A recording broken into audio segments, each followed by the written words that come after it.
hearty welcome to Grandma's Wealth Wisdom with your neighborly hosts, Brandon and Amanda Neely.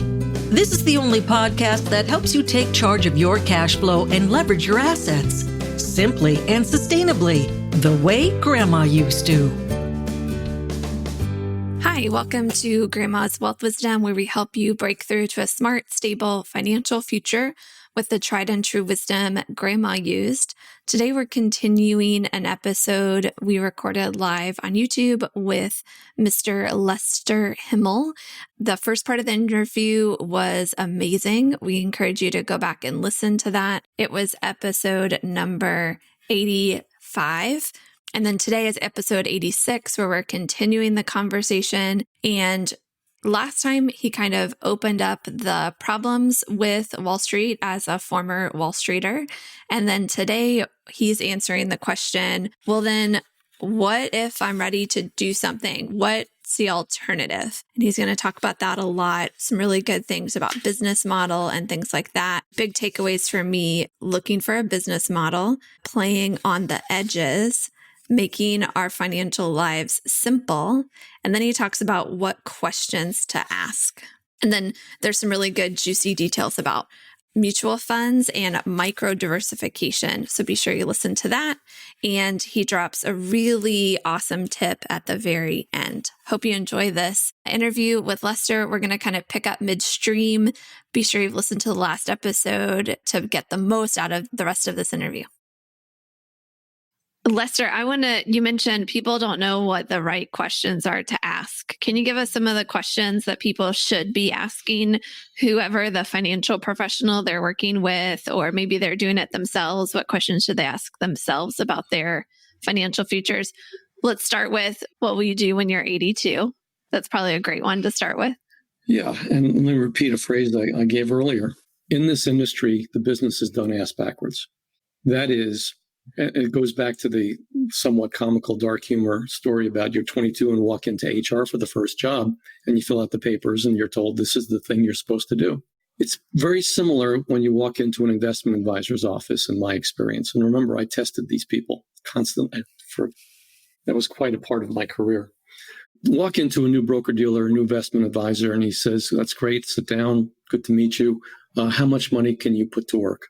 $100,000, that's great. Okay. And how much more can you contribute every year, and for how long, and when are you going to retire? Again, we're trying to figure out starting today and when are you going to walk away with all this cash? So, okay, the story continues. The average return of the last X number of years was this. And if we look forward, we can project this. And our investment advisor group over here, this economist says it's going to do this year, and our analyst says this is the fund to use, and so on. And they say by the time you reach 65, you're going to be worth this. They don't typically say, now, when you're in your retirement years, have you considered one of you might die before the other? One of you might need long-term care. In fact, statistically, both of you will. One of you might need more attention with this, and maybe the expenses will be that. And when they say that your requirements for income, because you're going to travel or you won't travel and you're going to need less money or more money, we think taxes are going to go up or down or sideways when you're in retirement. All of these questions are ignored by so many of the advisors out there. Am I at risk in terms of someone contradicting me, saying you're just wrong? Fine. Find the advisor that is doing all of that, and you're in good shape. Most advisors do not. Yeah. They don't want to address long-term care when you're 40 years old. Why? Because that's the threshold upon which long-term care policies start getting sold. Why do they only why do they only go on sale, let's say, at the age of 40? Because that's when the least resistance starts, or more accurately, the insurance companies have the wherewithal to when it gets very cloudy. Yeah. But the idea of long-term care policies, no one wants to talk about long-term care. The advisor doesn't, the client doesn't. I've sold long-term care as a rider on a whole life policy to an 18-year-old, and I'm looking to do more of that. The idea of anticipating the worst is what planning is supposed to be. It's not supposed to be anticipating the best. So the idea of putting all of these things into some sort of a package, again, if you're not being asked or you're not asking about What happens when I'm 90 years old and I have no options and the market goes down? What are you putting me into that addresses that? And to be more specific and I hope clearer, if you're lining yourself up to be in a volatile investment environment when you're in your 20s, 30s, 40s, and 50s, funds, stocks, bonds, again, I'm not anti-Wall Street purely, but to continue that game and have that kind of investment scenario in your 70s, 80s, and 90s, does that make sense? Yeah, it totally does. Like, it doesn't make sense, but I'm following your logic. It's like the people say buy and hold, but if you're going to buy, you got to be able to hold like for real, but that's like impossible. I think I've heard you talk about that before. You can't buy and hold. Well, there's an Ibbotson chart that professionals tend to look at, saying if you put $1 to work in the stock market in 1928, today it would be worth $15,412 or some silly number. So when I'm asked about that chart, I pull it up on the computer, or actually I have a full scale poster here, but I ask one question. Great. In 1928, what was the stock you bought that made it to the $15,412 figure? Every one of the stocks in the Dow Jones Industrial Average in 1928 is no longer part of the Dow Jones Industrial Average. So the idea of looking at these charts and graphs and saying, yeah, but fine. How? These charts and graphs are created backwards. Right? Somebody sat here in the year 2012 or 2019 or at some point and said, gee, if I put money to work in the Dow would have done this and this and this and this and this. But the reality of the investments is, how do you know what to drop and when, and what to pick up and when? And if you don't have that in front of you, neither is the guy at Merrill Lynch. So that right away should throw a series of hurdles in front of you. To assume the best of the stock market is not realistic. And that's why Taleb, a number of years ago, wrote a book about black swans. The unexpected in the investment arena is to be expected. We actually had two people on our YouTube channel, and you guys can check it out. Perry Marshall, and who's a really amazing speaker, 80/20 sales and marketing guy, and Mike Michalowicz. Both said the idea of black swan events are going to happen more and more frequently. And Mike Michalowicz said we're in the age of agility or something like that, meaning black swan events are going to happen. And now black swan events are events that, hey, I didn't think that was going to happen. And that affected my, who knew?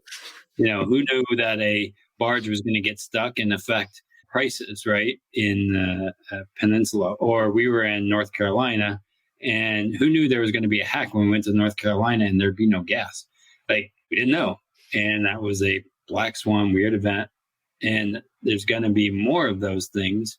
And that kind of scares me. And then what happens now, and I have this all the time, people are now asking me, what happens if the dollar collapses? Or should I do this or that? And I'm getting a lot of those questions more now and wanting to see double-digit rate of return, but then they want the guarantees. How do you answer that when they're asking, well, what if this? And what if zombies attack?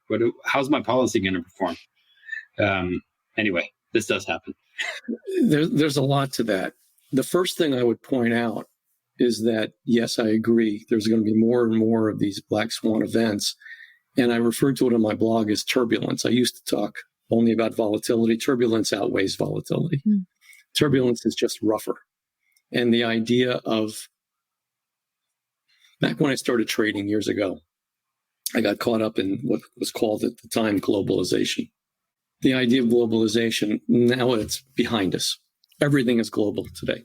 So the idea of an economy in Europe not affecting us, no, maybe in 1860 with some minimal effect, but today it's direct. And the effect of any turbulence, which could be anything from geopolitical, economic, climate, You talk about any source and you'll find a way to destroy or to change or to elevate the level of volatility that you're going to be seeing.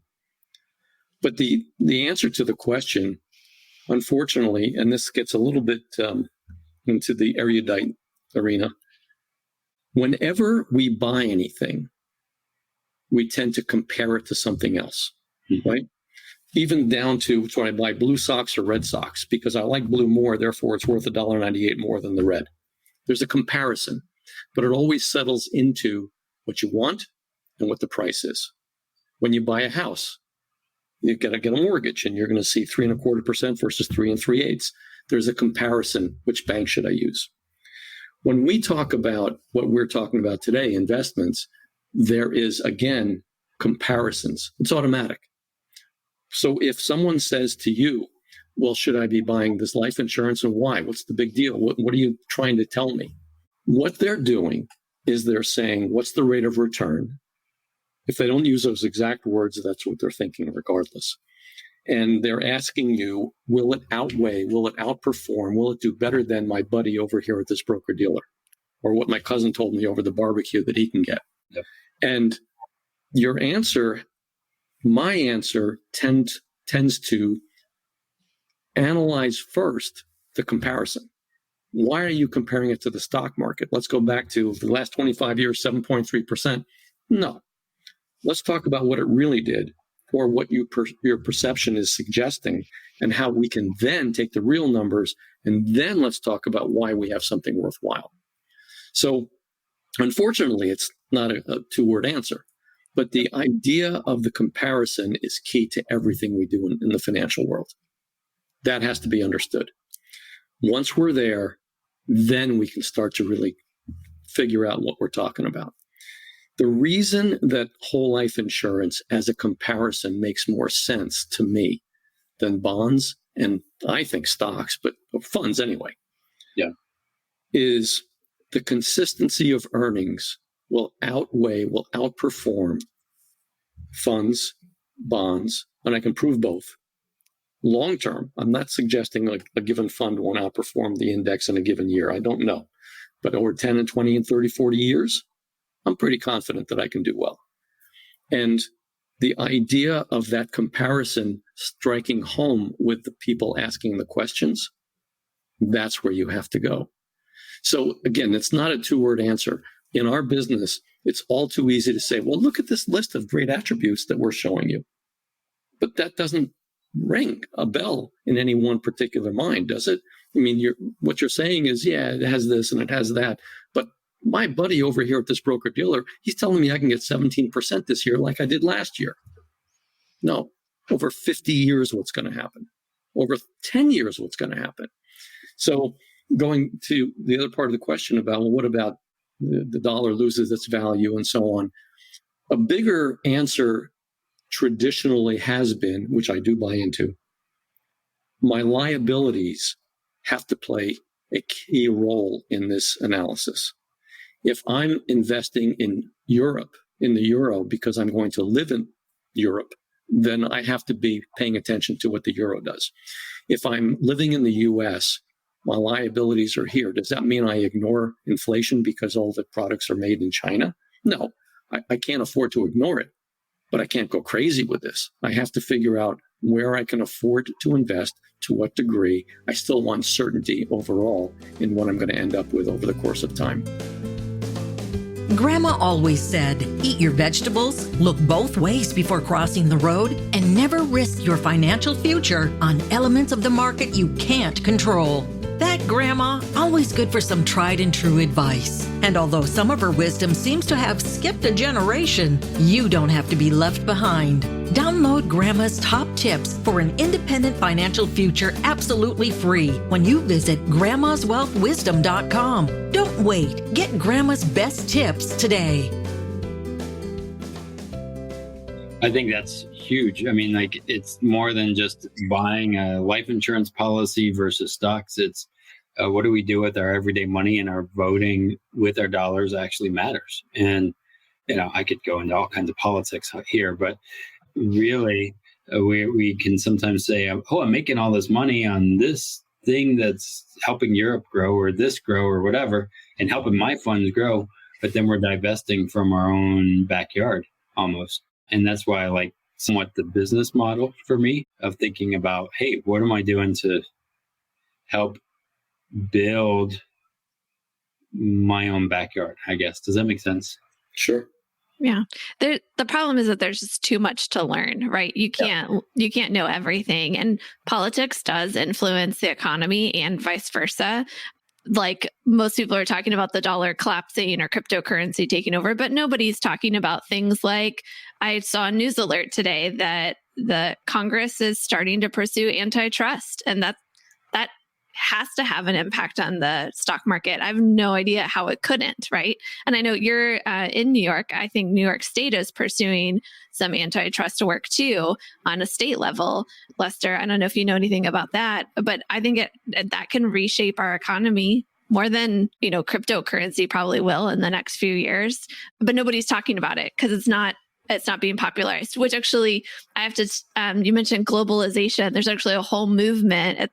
World Localization Day is coming up 9 days from today. It's June 20th. I'm going to put a World Localization Day, all about supporting and promoting local supply chains and making sure we don't have a shortage of things within a local area just because halfway around the world some ship got stuck in a canal or there's been a tsunami or an earthquake or something like that. Nobody's talking about localizing supply chains except for this group, from what I can tell, and a couple others. So I wanted to give a shout out to them because, I don't know, you guys probably have never heard of World Localization Day before today, but it happens. Yeah, I didn't. We're going to have to rent garages to store the toilet paper, right? No, we've had shortages of semiconductors, shortages of IV bags, all kinds of shortages because we've globalized our world. And I am not a fan of Starbucks. As you guys know, we are not fans of Starbucks. We haven't drank Starbucks for almost 20 years, owning a coffee shop. But I heard on the news the other day that there's a big shortage of products, and they were just saying, it's just going to affect you. You're not going to be able to get your latte because there's a shortage of supply. Now, I don't know what happened. I didn't totally watch the whole thing, but I'm like, this is interesting that we're going to not have our chai and coffee, that's happening too. And it's just interesting how it's going to affect us. Now we're not going to be able to drink our latte. Oh. Well, on a small level, we're talking about, yes, local and yes, specific products, but on a broader scale, how's that going to play into the stock market? How's that going to play into the bond market? Right. How does that affect the credibility and the creditworthiness of bond issuers, for example? It's a growing problem. And yes, the news is making sure that they get some readership from all of this speculation and from all of the alerts coming out. But the reality is things do change.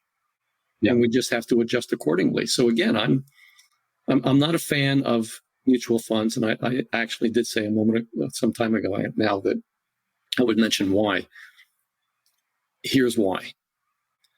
Mutual funds are what I refer to as micro-diversification. Now, diversification in a portfolio is supposed to be you own, say, antique cars, stocks on specific companies, by the way, Ming Vase. You put money into things, coins, Krugerrands. You put money into things that if one dips because a weak market appears, it doesn't affect the others, non-correlated assets. Mutual funds are a diversification of a different sort. And that is, if I put money into, let's say, 10 different stocks, all in the tech field, IBM, Facebook, the FANG stocks, basically. Yeah. If I do that, am I diversified? Yes. If one company goes to zero, the others presumably do not. However, if the tech industry stumbles, are they all going down together? Yes. Yep. But more important, imagine now you're you're investing money in a mutual fund, which has inside it, let's say, 100 different stocks in a given industry. The idea is that if one goes to zero, you're not going to lose a lot of money because the other 99 stocks presumably don't go to zero. But here's the problem. one goes to 1,000 and the other 99 stocks stay stable. Are you going to feel that one stock going to 1,000? No. And you're being charged for the privilege. So the idea of fees and lack of, let's call it, growth potential in comparison to even an index that it's related to, whether it's in the S&P, the Dow, whatever, what you're doing long-term is you're trailing the index by virtue of that fund's micro-diversification. If you're going to trail the index, what you're really saying in investing in funds is you think the market's going up. You don't know where, you don't know how, but it's going up. That's what you're doing by voting with your money. So if that's the case, doesn't it make more sense to just ETF on the index? Why bother with the funds? The fees are higher.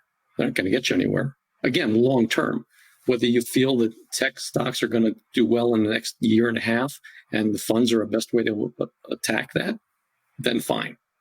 But if you're dealing with a 401k, you're dealing with an IRA, you're dealing with just general investing, and your investment advisor says, here's a hot little mutual fund, we can hold on to this for the next 10 years. No. So I'm not a fan of mutual funds. But they also end up getting inundated with stocks that Wall Street can't sell. They're not the popular items. There are some good ones in there for sure. You can buy them in the open market, but generally speaking, you'll find a fund all over the place. Many funds that have stocks that no one else wants to touch. Yep. What would you tell people who are like, well, I can do this. I can time the market. There's a lot of like the FIRE movement that are like, I'm awesome. I'm better than everybody else. And you probably hear that. Well, I know the average is this, but my portfolio says this. Mm-hmm. You got those people, and they're on YouTube a lot. Mm-hmm. What do you say to that? And sometimes not even really tracking the numbers right. I see videos on that as well. I have two answers. Go for it. Number one is, don't you want some certainty in the portfolio? So 100% should be, I can time the market right. I don't think that works. I know that no matter how good you are, you're not 100%. Second, what will you do when you're 82? We tend to think that I'm going to be as lucid when I'm 93 as I was when I was 23. I know there's some people out there that they fog over and grandpa wasn't really thinking clearly, and that's not me. I'm good. I'm solid. I'm 100%. Sure. But don't you think it would make more sense to put together a structure, a portfolio, a plan that takes into account the realities of life? And I still believe that the centerpiece should be something with certainty and safety. If we can agree on that, and you want to play on the edges with, I can time the market, again, fine.